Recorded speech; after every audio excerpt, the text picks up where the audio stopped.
नमस्कार दोस्तों, आप सभी का स्वागत है एक बार फिर से अपने चैनल भक्ति की शक्ति में। तो दोस्तों आइए सुनते हैं पितृपक्ष की कथा को। पितृपक्ष की पौराणिक कथा के अनुसार जोगी तथा भोगे तो भाई थे। दोनों अलग अलग रहते थे। जोगी धनी था और भोगे निर्धन। दोनों में बड़ा परस्पर प्रेम था।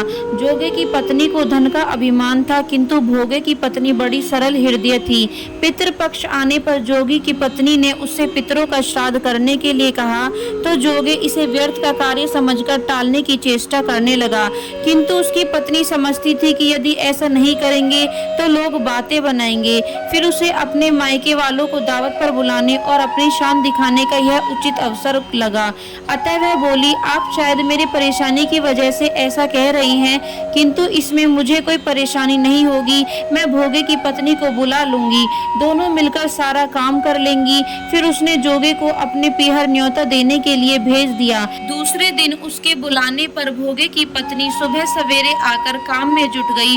उसने रसोई तैयार की, अनेक पकवान बनाए, फिर सभी काम निपटाकर अपने घर आ गई।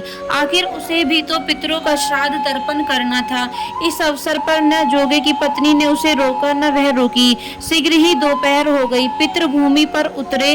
जोगे भोगे के पितृ पहले जोगे के यहाँ गए तो क्या देखते हैं कि उसके ससुराल वाले वहाँ भोजन पर जुटे हुए थे। निराश होकर वे भोगे के यहाँ गए।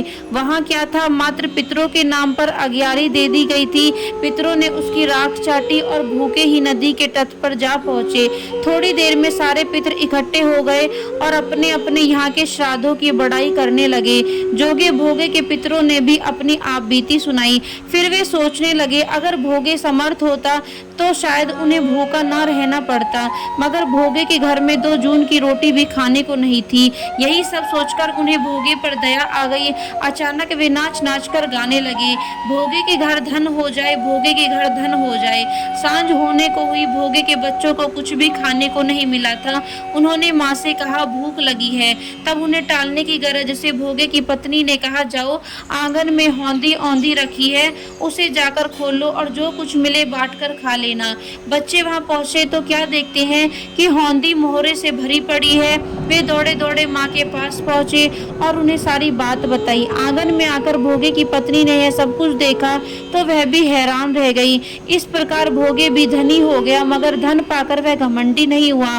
दूसरे साल का पितृपक्ष आया। श्राद्ध के दिन भोगे की स्त्री ने 56 प्रकार के व्यंजन बनाए, ब्राह्मणों को बुलाकर श्राद्ध किया, भोजन कराया, दक्षिणा दी। जेठ जेठानी को सोने चांदी के बर्तनों में भोजन कराया। इससे पितृ बड़े प्रसन्न और तृप्त हुए। तो दोस्तों यह थी पितृपक्ष की पौराणिक कथा। यदि वीडियो आपको पसंद आई हो तो चैनल को सब्सक्राइब करना बिल्कुल न भूलें और वीडियो को लाइक एंड शेयर जरूर करें।